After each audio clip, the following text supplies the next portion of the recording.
So welcome to another Mirchis takeover. Today we want to show you a very key skill, which is spreading.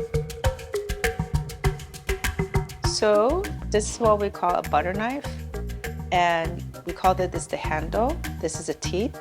So what we want to make sure is that the hand is on top, the teeth is at the bottom.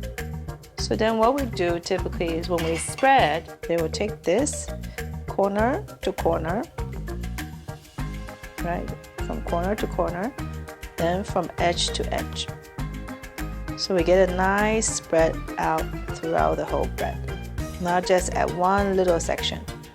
So this is what I usually teach kids, from corner to corner, and then from edge to edge.